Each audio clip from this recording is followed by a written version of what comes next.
Coming up on this episode of Nintendo Cartridge Society, another opportunity to debate which of the Breath of the Wild champions is the best. It's dangerous to go alone, so the Nintendo Cartridge Society goes with you.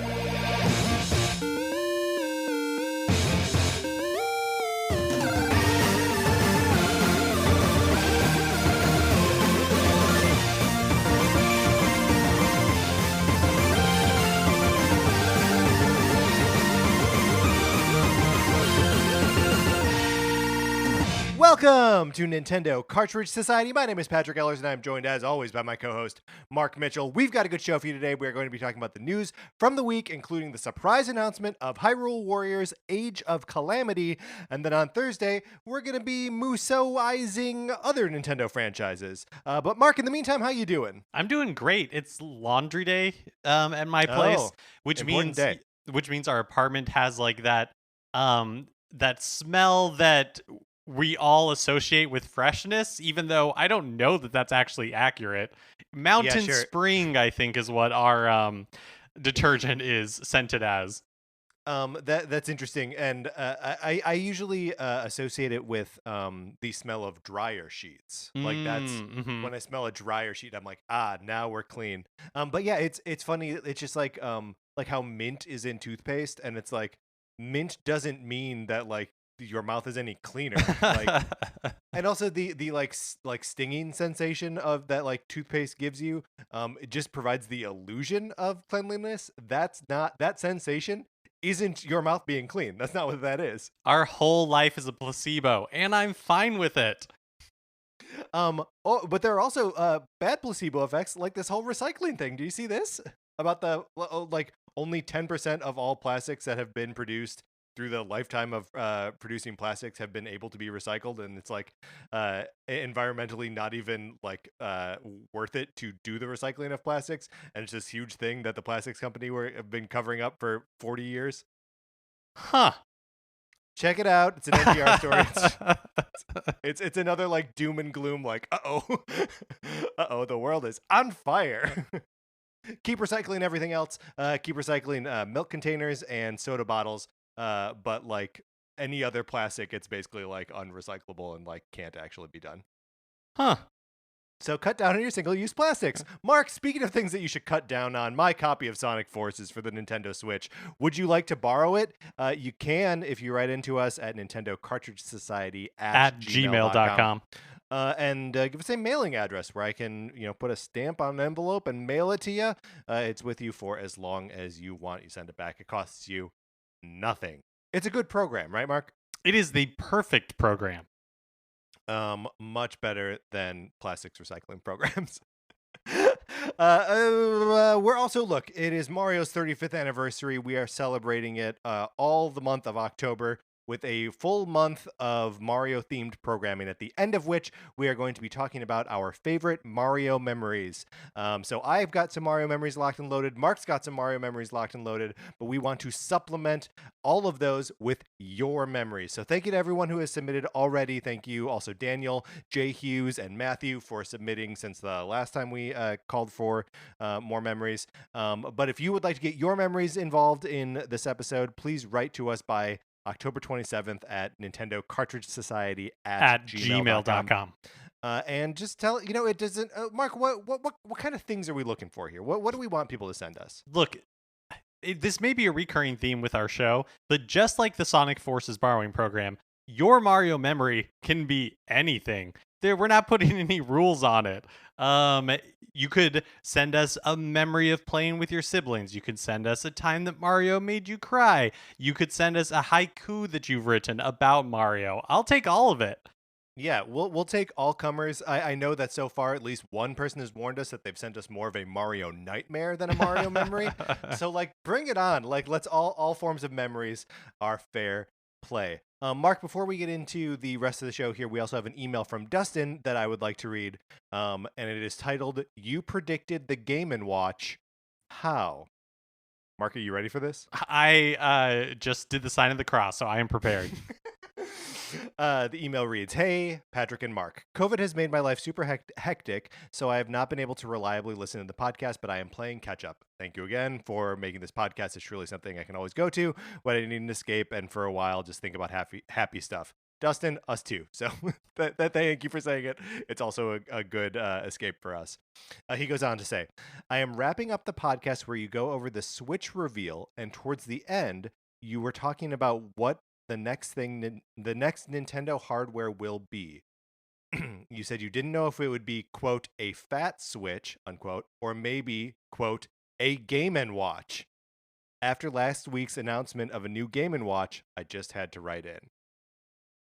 Can you believe that, Mark? I have no. I'm guessing you were probably like the genius that came up with that, because I have no memory of it happening. So unless I was like acting as a medium and channeling, the spirits from beyond who knew the Game & Watch was coming, it definitely didn't come out of my mouth.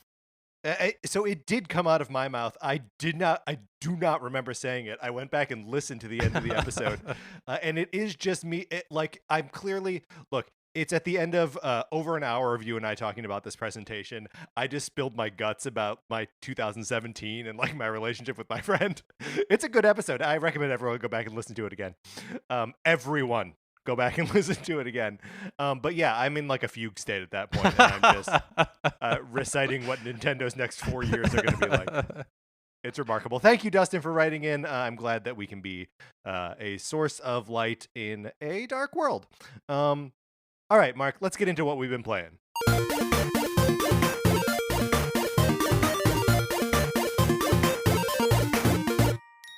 So, this is not, it seems as though this is a common thing. I am playing Hyrule Warriors right now.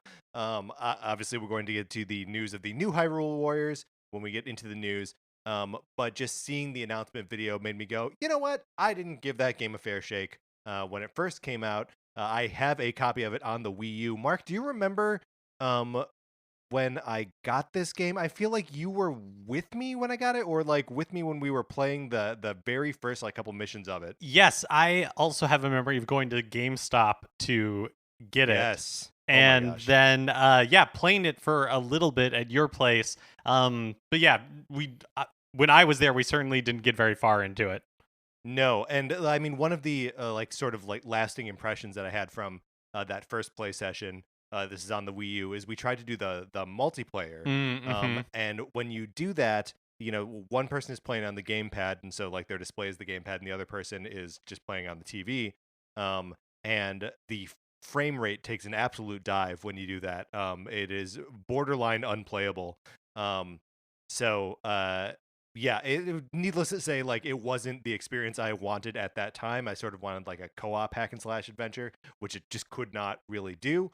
In playing it now, I'm enjoying it a lot. It requires more thought than I was expecting it to. And like, it's the games. So Hyrule Warriors obviously is the Dynasty Warriors-esque game set in the Zelda universe, which basically means that you are playing as a Zelda character and are just beset with waves upon waves of enemies in like a huge open battlefield. And that is sort of how I've always thought of the Dynasty Warriors games, of like, it's just wave after wave of enemies and it never stops. But because that is sort of like the baseline, the strategy of the game, or the actual gameplay of the game, is choosing your targets, choosing where to go, choosing where to focus your efforts, and then doing actual like tactical combat once you get into those situations and have to fight like the outpost bosses or whatever. So like having to actually like engage my brain and like play the game on the game's terms, to, I guess no one's surprise, makes it a much better game than just trying to like hack and slash your way through it. So I'm really enjoying it. It's still got these sort of like limitations where I never want to play more than like one or two missions at a time. But those missions can be as long as like an hour, so it's fine. That's a good healthy chunk of time.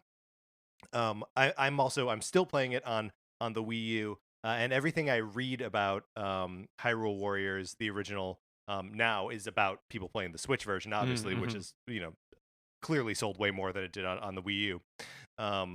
That there is just so much extra content in that definitive edition, and so I'm a little bit envious of that.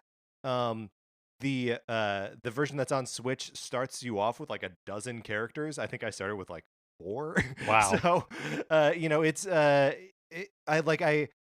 and I'm not gonna like play the game twice. I'm not gonna like play through it. I'm definitely not gonna pay for DLC on a Wii U game at this point in my life. Um, but So much disdain. A machine that I love and keep playing for whatever reason. Actually, I had in my hand my copies of the original Hyrule Warriors, of Super Mario 3D World, and of Pikmin 3 on the Wii U, and I was like, I live in the future because I have a Wii U. But yeah, so that's most of what I've been playing this week is Hyrule Warriors, and I've been enjoying it. It's got me excited for the new one. Yeah, apparently, anecdotally, Hyrule Warriors Definitive Edition on Switch might be difficult to find digitally, or at least maybe it's a little scarce in California right now. Friend of the Physically, show, or yeah, physically. Did I say digitally? Friend of the show, yeah. June, was looking to pick up a copy, and like the only store that had one was like in Canoga Park or something like that, which for non-LA people is a long drive to go pick up Hyrule Warriors.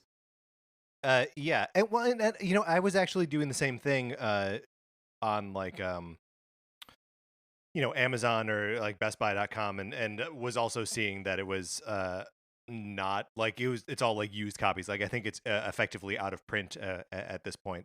And they're just trying to slide this other one in there. But there's always the digital option. Or just have a Wii U and have been plugged into that the whole time. But don't buy the DLC. No, I refuse.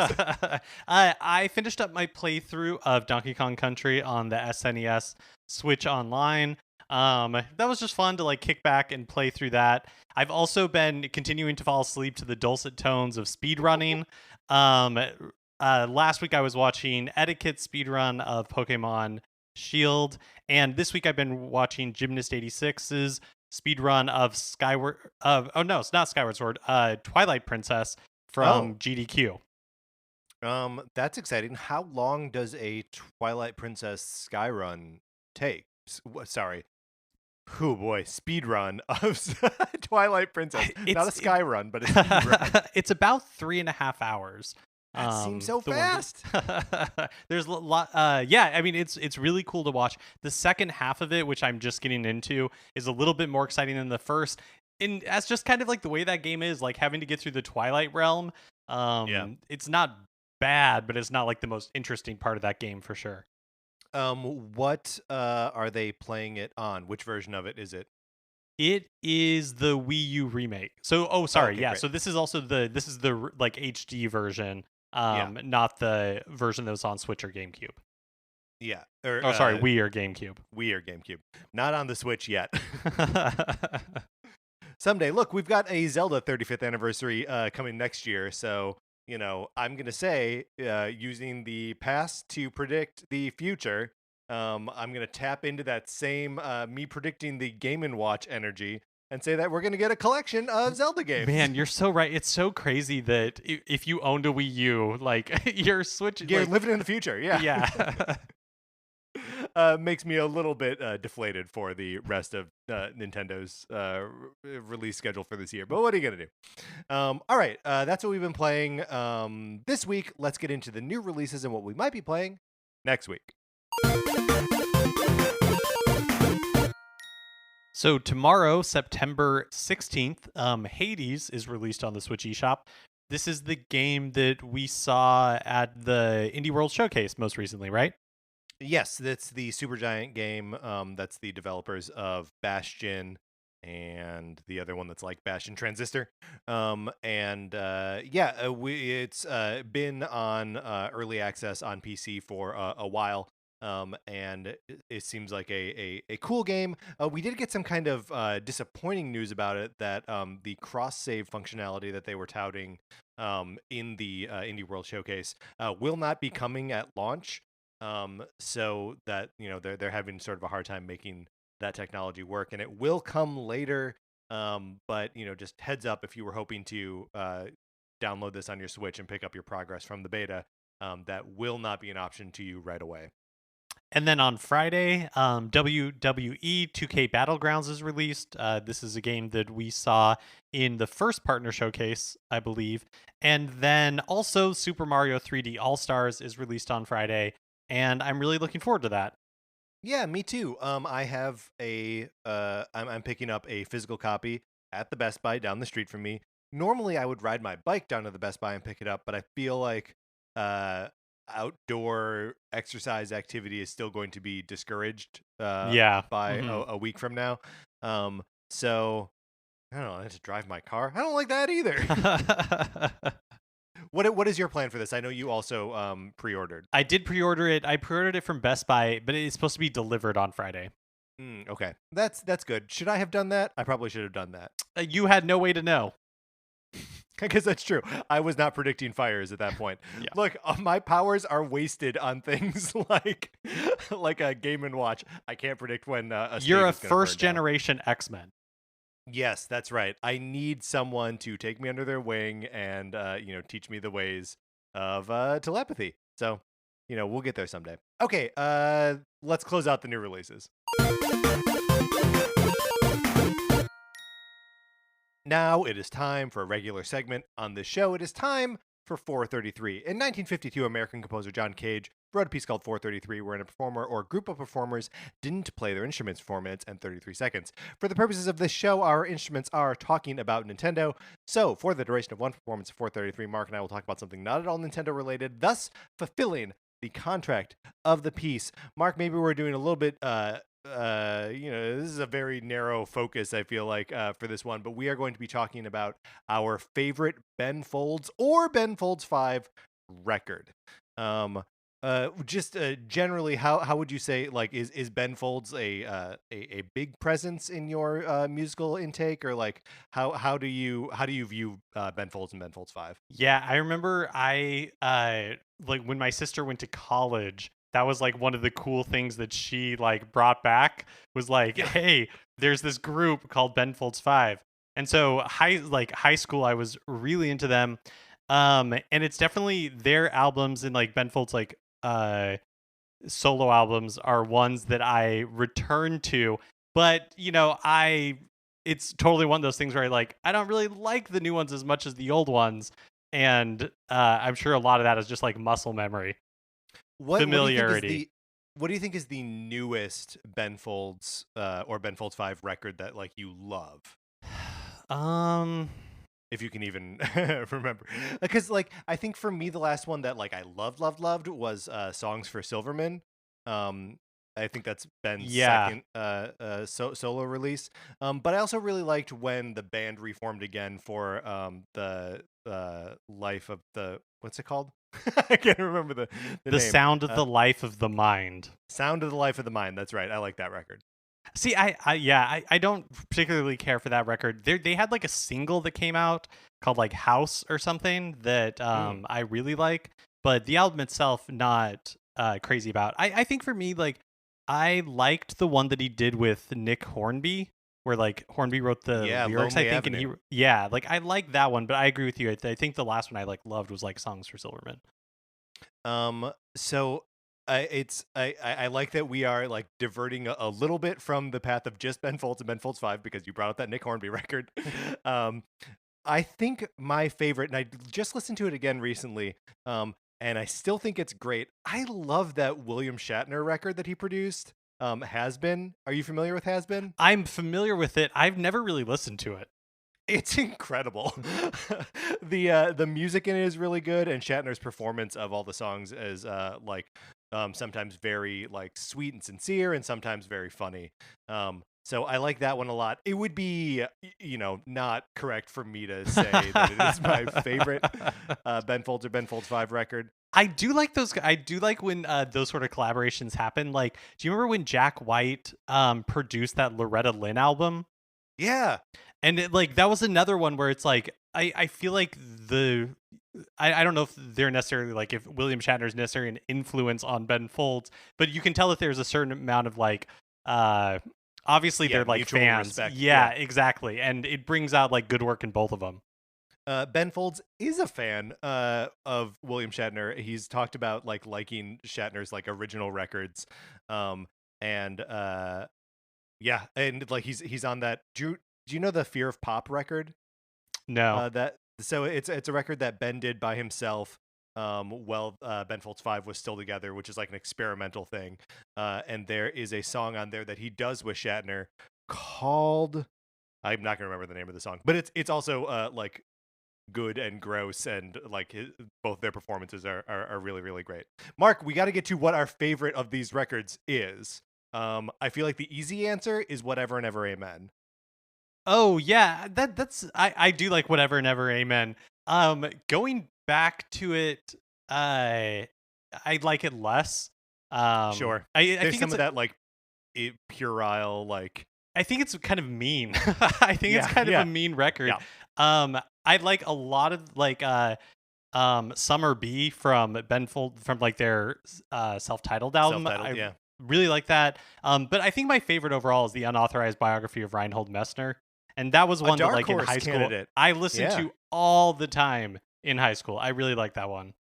Yeah, there is something about the texture of Narcolepsy, the opening track, where it's like, is this rock and roll? Is it a show tune? Like, what is this? That I loved just to be. And I guess we won't know what my favorite is. Wait, but now I'm dying to know. What is your favorite? Here's the thing. Ben Folds was such a big like influence on me in college. And you know, I put out a record of songs that sound exactly like they're Ben Folds songs. So I legitimately couldn't tell you. I love it all. We were accompanied today by Jim Carrey, Judd Apatow, Spike Jonze, and Chris Smith. All right, Mark, let's get into the news.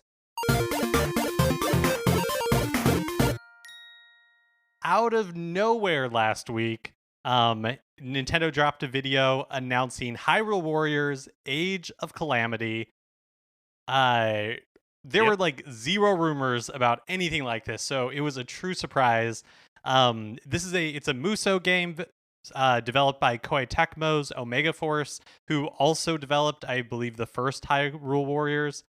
I mean, they are the Warriors. Gotcha. Studio. Gotcha. Yeah. So okay. they've done them all.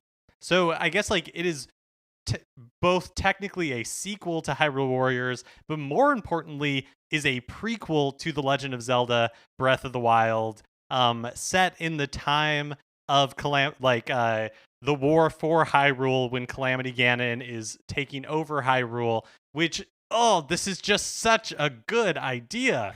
What a great setting. So yeah, it is a prequel to Breath of the Wild, but I feel like it is a prequel in setting and characters probably only, right? Like it's not going to, I mean, who knows? We've only seen like little snippets of this. This is a Warriors game, a Musou game before it is Breath of the Wild game. The gameplay is going to be, you know, they make a point to call out it's going to be that like 1 versus 1,000 gameplay. So like maybe just like calibrate your expectations appropriately. This isn't going to be another Breath of the Wild. It is going to be another Hyrule Warriors. Right. But I guess like the part that's like makes so much sense to me and is really exciting is that by setting it 100 years before Breath of the Wild, so setting it during, you know, the age of Calamity Ganon, and setting it in that like big war for Hyrule, it makes like so much sense for it to be a Musou game. Totally. And like I was watching some analysis videos from like Game Explain and stuff, and they're showing like side by side, like, okay, this is this screenshot, or like this is this area in Breath of the Wild, and this is what it looks like in the Age of Calamity. And like it's obviously like extremely close. Like it was obviously a very close collaboration with Nintendo. Yeah, which is something that Yusuke Hayashi of Koei Tecmo points out in this video. That let me see if I can find this quote. That unlike the original Hyrule Warriors, Age of Calamity was, quote, developed working closely with Nintendo at every step of the process, including gameplay direction, graphics, world, and all dialogue.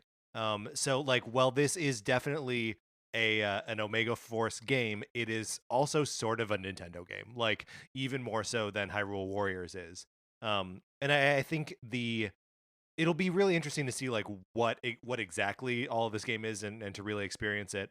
Because like the original Hyrule Warriors takes takes storylines from 3 different like Zelda timelines, and sort of does like a universe hopping, like it's a grab bag, it's doing everything it can to just be like, hey, this Zelda stuff is neat, this Zelda stuff is neat. And so it is just like a celebration of all things Zelda. And it feels, I want to say like sloppy in its exuberance, but like it's so like it's so excited to show this stuff to you. Whereas this appears to be more measured, more focused. It is just the Breath of the Wild universe. It is just the way these characters look and these environments look. And we see things like the stasis power being used in battle. We see like Urbosa doing that. What is it called when you do like that perfectly timed dodge? I can't In remember. Breath of the Wild. Yeah. But she does it in that. And so I don't know. It seems like they are taking all of the right cues and all the right influences from the original game, and melding that with the Musou formula.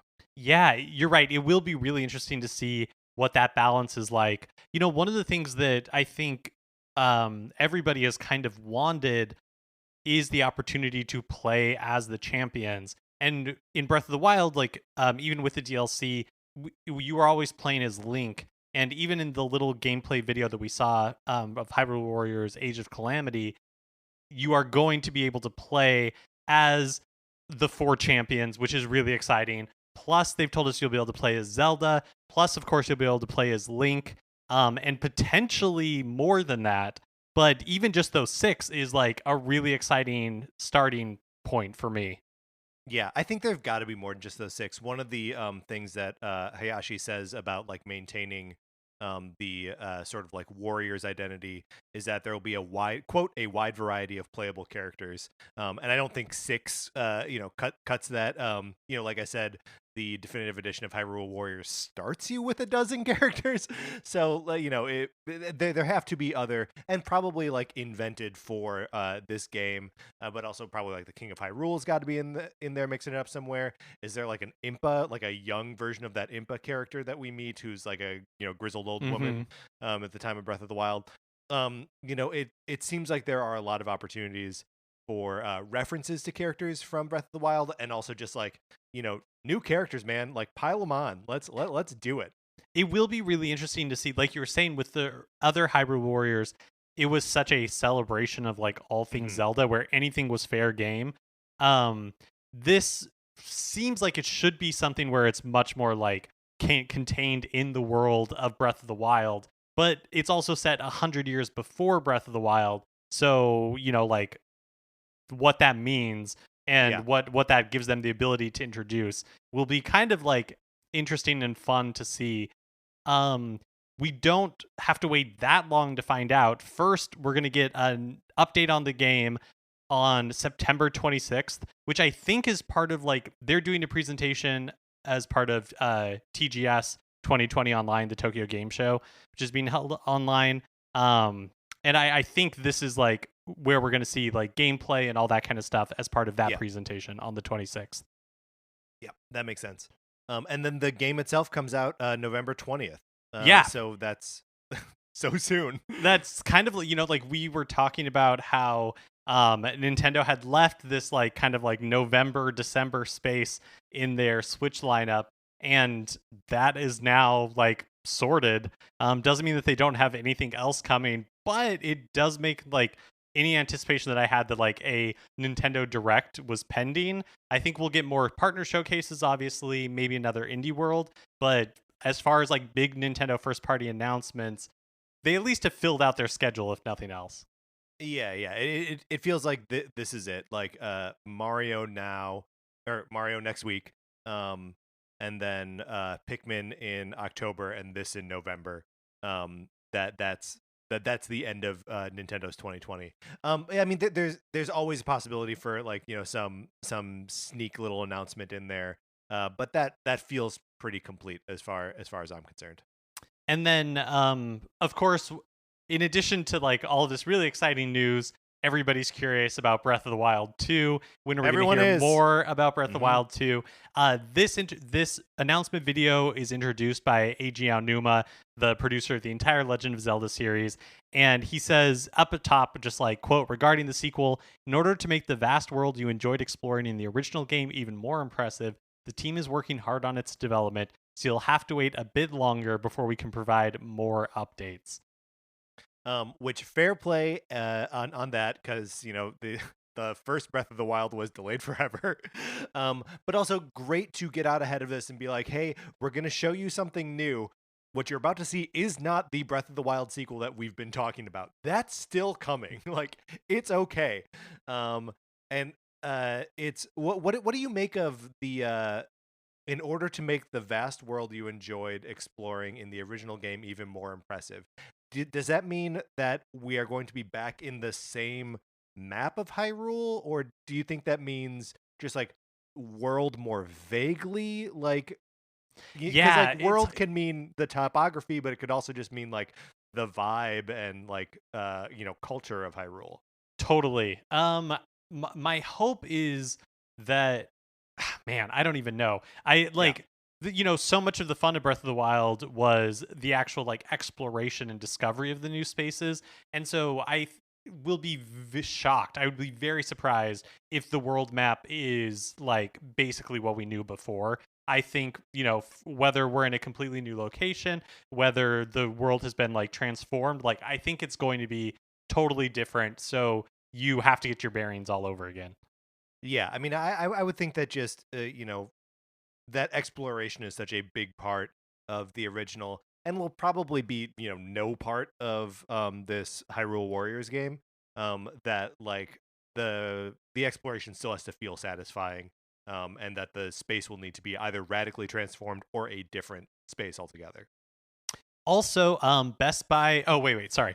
When he says a bit longer, I'm Oh yeah, assuming that what do we I think? feel like in Nintendo terms that could be like 18 months, 2 years, because I feel like they had like similar terms when they talked Yeah. about Metroid Prime 4. So I think it could mean literally anything. I mean, here's something that I will predict right now, and I believe that this will hold true. We will not hear anything else about Breath of the Wild 2 or whatever the sequel is called. Which again, they just Eiji Aonuma just said the sequel, so like we don't have a name even, or calling it Breath of the Wild 2, whatever. Um, but we're not going to hear anything else about it until after Age of Calamity comes out Oh, for sure. Yeah, at the absolute earliest. Yeah, I mean, I was thinking more like next summer or something by the Yeah. time that, like, because I have a hard time believing, I could be wrong, but I have a hard time believing that, like, Age of Calamity is coming November, and then, like, Breath of the Wild 2 or something's happening in the first quarter of next year. Yeah. It seems a little bit far fetched. Yeah, and you know what? They probably want to like make sure that that carries through like the holiday season and sort of the post holiday like gift card spending season, and then announce the new Breath of the Wild game after that. Like, just in terms of business, like, don't do it before, probably not even before Mario 3D World comes out. Yeah, Like, for sure. Like, I yeah. really think it's gonna be a long time till we Yeah. hear anything more about the sequel. Um, Best Buy also appears to have a fresh stock of the Breath of the Wild Champions Amiibo 4-pack. So possible that there's going to be some sort of amiibo functionality in Age of Calamity that they just haven't talked about yet. Yeah, I expect that we will find out more about that in on the 26th, when we get more info here. The original Hyrule Warriors did have amiibo functionality, but sort of limited to like you scan an amiibo and you just like get some weapons or something. You could do it like 5 times a day or something like that. Um, so it's not very well integrated. I would be surprised if there was something more like special here, just because Nintendo's been moving away from like meaningful amiibo functionality. But it's four great looking little figurines. I've had them up on my bookshelf for years, and those are some of the amiibo that I don't put away. Like, a lot of my amiibo have a box that they go into and then slide under the couch. and that's fine. Those four always stay out. Yeah, and I mean they're great characters, and I don't expect that we'll see them in the sequel. So it's fun that we have an opportunity to Yeah. see more of them. Do you want to take us to task a little bit, Patrick? Because I think last week or Yes. Oh, this is me taking myself to task, really, because I believe I made this point. We were talking last week about how, in some ways, the big Japanese developers have sort of moved on from the Nintendo Switch. We're talking about like Capcom and Square Enix, who, well, they have been Square in particular. Well, they've done things like Bravely Default 2 and Octopath Traveler. That they are mostly putting their like big new stuff on the other platforms, PlayStation and Xbox. So we were sort of saying that like the Japanese companies have moved on from the Switch, but this is just so patently not true of companies like Koei Tecmo. They helped with the development on Fire Emblem Three Houses as well. In fact, they were basically the primary developer on it, while Intelligent Systems was, just like providing support. And then obviously they have these other two basically Nintendo first-party games in Hyrule Warriors and Hyrule Warriors Age of Calamity, and the Fire Emblem Warriors game as well. So like Koei Tecmo obviously supporting the Switch like crazy. Also Bandai Namco is another one that we've shouted out a couple times. They are like the primary team on Super Smash Brothers, and have really been doing just to say we spoke a little bit too hastily about big Japanese companies. I agree with you, but I don't think you should feel like, I think we're still right though, because I don't know that it really counts if like Nintendo is clearly working / funding games from Koei Tecmo and Bandai Namco. That like I think our point still stands. Sure. But it just don't want to leave those guys high and dry. And I guess like the Dragon Quest XI S Echoes of an Elusive Age Definitive Edition that was for a long time and is still a Switch exclusive, and brought over to the published by Nintendo and not by Square. So like there's obviously something there, but that game is going to come out in that form on the other platforms next year anyway. So I don't know. Ubisoft hosted their second Ubisoft Forward video presentation last week, and we got some info about a couple of upcoming Switch titles there. First was a pretty meaty look at the game formerly known as Gods and Monsters, but now known as Immortals, Fynex Rising, which is going to be released December 3rd of this year. And if you are looking for a game that's going to fill your Breath of the Wild fix, this possibly this looks basically to be like somebody saw Breath of the Wild and was like, us too. Yes. And through a little bit different lens of more of like a Greek god sort of setting. I have in our notes here that it looks like Kid Icarus Breath of the Wild, with maybe a little God of War thrown in. They're touting that the whole world will be open from the second you turn the game on. You can glide everywhere using the wings of Daedalus and climb anything. So sort of the the locomotive promises of Breath of the Wild also being promised here. Yeah, and so I mean, being a little snarky up front, clearly they're inspired by Breath of the Wild. The game doesn't look bad though, and it doesn't look like a complete ripoff. I'm not like super excited for this, but I do think it's like, it is interesting for me to see like these sort of Breath of the Wild like games beginning to come out. I mean, and also like if we get closer to its release, which by the way is maybe you said it, December 3rd, 2020. As we get closer to release, if people are like, "Hey, they pulled it off. It's really good." This is one I will legitimately check out. And then also we learned that Scott Pilgrim vs. the World, the game complete edition, is coming to Switch. This was a game that was originally released 10 years ago, I guess. Around the time that the movie was released. And it hasn't been available for at least 6 years, because that's when it was delisted on the PlayStation 3 store. It's a game that people have talked about, have wanted to come back, and it is making a return this holiday season. It's going to be for $15. Includes both the Knives Chow and Wells DLC packs, and local and online co-op. Yeah, this is something I'm very excited about. I really liked this game when it originally came out. The soundtrack by Anamanaguchi is on like regular rotation for me, especially while like doing work. It is such good like knuckling down and just like focusing to like some real 8-bit bops. And yes, this not really being advertised as part of like the product, but like deep in the fine print that it supports local and online co-op, which is a revolution because the game is like a River City Ransom type, right? It's a side-scrolling like beat 'em up multiplayer game. Feels very much like a cool arcade thing that you would play, like The Simpsons or Ninja Turtles or whatever, X-Men. And then you couldn't play it online, so like you just had to like couch co-op, which I'm in favor of and a vocal supporter of. But also like, man, it'd be fun to play a game like that online. And so I'm thrilled that that is part of this package. And then the other thing that came out of Ubisoft Forward was a Prince of Persia: Sands of Time remake that was announced for Xbox, PlayStation, and PC with a release date of January 21st, 2021. And while in the trailer there was no mention of a Switch release, the official website has multiple mentions of a Switch version, and I think some stores were taking online pre-orders for a Switch version.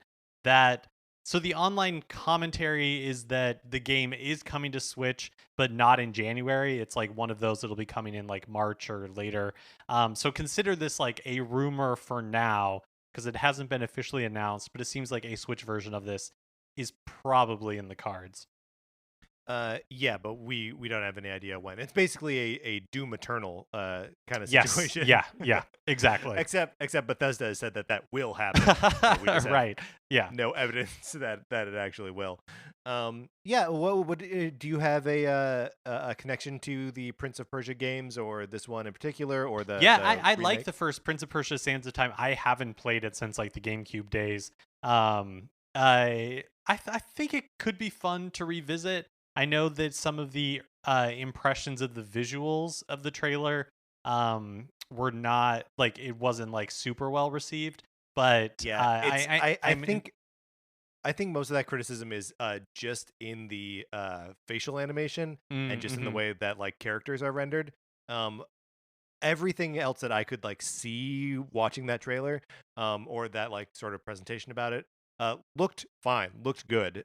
Even it's just like there's some really wonky faces in there, and like just the standard for what people want to see on like a PlayStation 4 and Xbox is so high in that regard.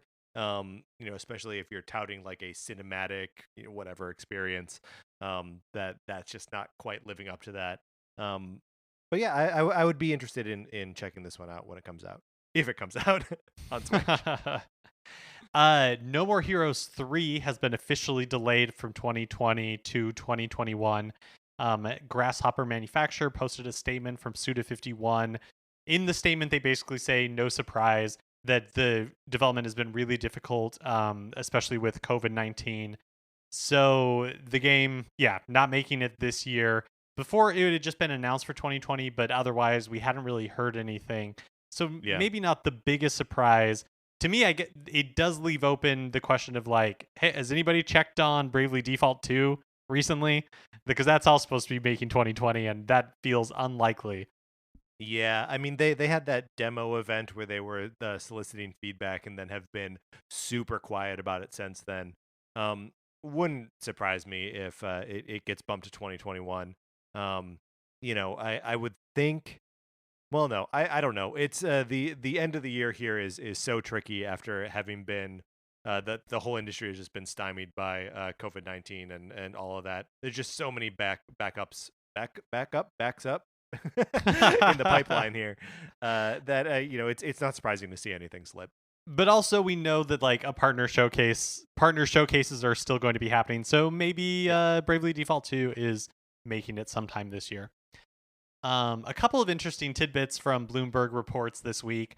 Nintendo has reportedly increased production of the Switch to 30 million units for this fiscal year. Earlier, they had already increased the production to 25 million. So it seems like demand has still not been like satiated, and they're planning on at least selling 5 million more. That could you like 30, even 25 million, but like 30 million in a single year for the Switch is just kind of bonkers when you consider. I think that would be like the Wii U and GameCube combined, like total sales combined in like a single year. Yeah, it's tough. I mean, it's the Animal Crossing put such a demand on the Switch this year, and Switches have not always, but usually are hard to come by. And just like anecdotally now, I've known friends who are looking for them either for themselves or for kids or whatever, and are frustrated with the fact that if you want to buy one right now, you're probably going to be buying it on the secondhand market. So yeah, it's they'll sell however many Switches they can make this year. So smart to do whatever it takes to get up to that 30 million. Especially with like these rumors of more powerful like hardware coming sometime next year. And then we've talked about that maybe like 2 weeks ago, but some kind of corroboration of that story is that Bloomberg reported that third-party developers have told them that Nintendo has asked them to make their games 4K ready. And of course, right now, there's no reason that would be the case because no version of Nintendo hardware currently supports 4K output, but potentially this new Switch could.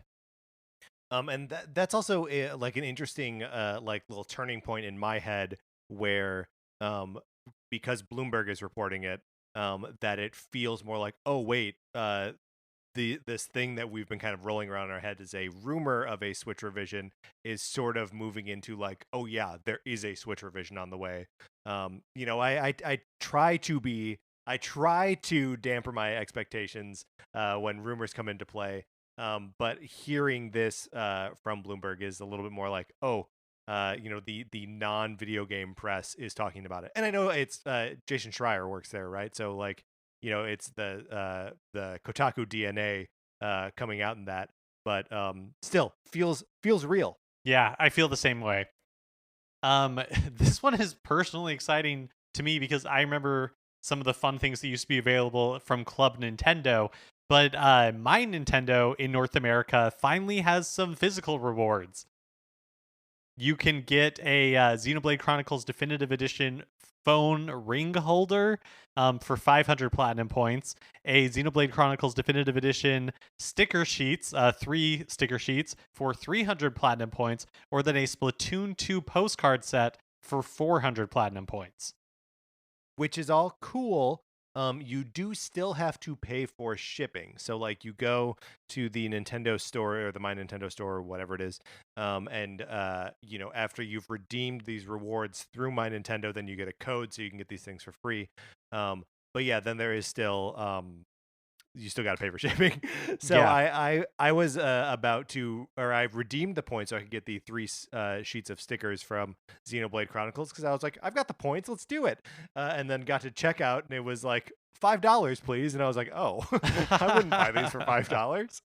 Now I've just wasted 300 points. So make sure that you are interested in paying for the shipping before you spend your points on these rewards.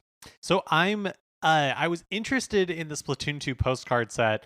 I don't really have any use for it, but I think I'm just excited for like any like Nintendo ephemera that I can spend platinum points on. But yeah. There is an FAQ on the site that says, quote, a variety of new exclusive physical and digital items featuring Nintendo games and characters will be made available to My Nintendo members in the future. So, one, has this always been there? Possibly. But what I'm wondering is should I be saving my platinum points, my platinum coins for like something that I might that I actually like actively want in the future? Because I know platinum points expire every 6 months, every year or something. Yeah, they expire on a timeline that we don't totally understand, but they're easy enough to refill, right? The platinum points are never based on purchases. They're always based on like you participating in like things on the website or in game, right? Like you can get platinum points from doing stuff in like Super Mario Run or Mario Kart Tour. So like if you want to go about farming platinum points, you can do it. Yeah, I guess I feel a little bit like the like a kid at a family fun center where I'm like, ooh, like I wish I had 1,000 tickets, but I only have like 600, and there's no way for me to get like 400 more right now. So I Yeah, don't know. you I don't really know what to do. Somebody tell me what to do. I don't know. yeah, you really, I mean, what you want to do is you want to save up so you can get the fake glasses with the nose and mustache. Nintendo announced a couple of weeks ago that the Switch would be officially releasing in Brazil soon. We now know exactly how soon is. It will be releasing September 18th in Brazil, which is the first time that the Switch will be like officially available there. Mark, I see that we don't have this information in the run of show. Do we know what the price is going to be for the Switch in Brazil?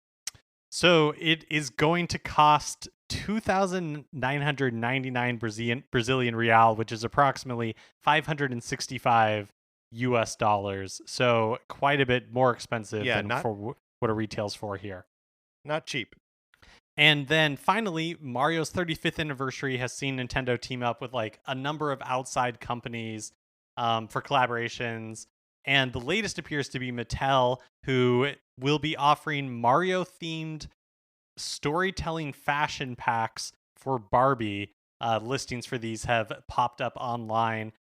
Looks like it's going to feature like clothing and accessories, a graphic tee, some skirts, and some really cool like 8-bit Mario like accessories like hats and bags and all that kind of stuff. The kind of stuff that you would see at like Uniqlo, but for a Barbie. Yeah, exactly. I love. I mean, who came up with the phrase "storytelling fashion packs"? That's great. All right, Mark, let's get out of the news. Okay, that is going to do it for this episode of Nintendo Cartridge Society. Mark, we are recording this on Saturday a little bit earlier than usual.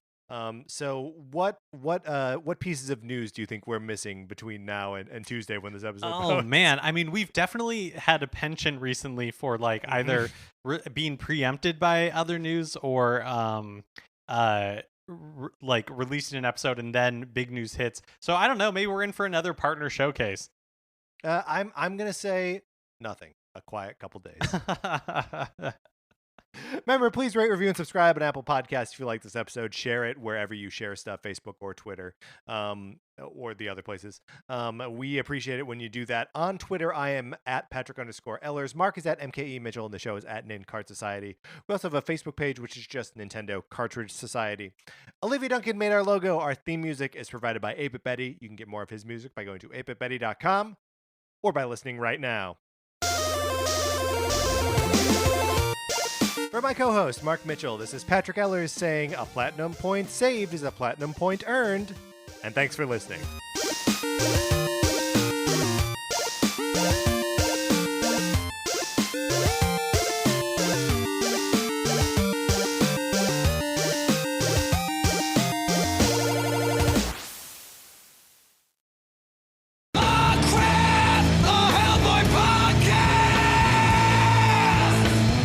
I'm Kate Thompson.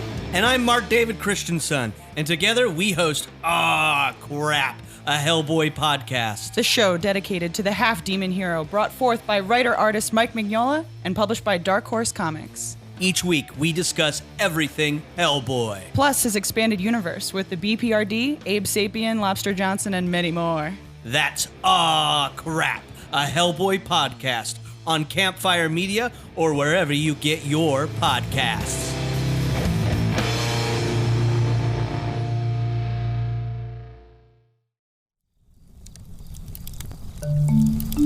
Campfire.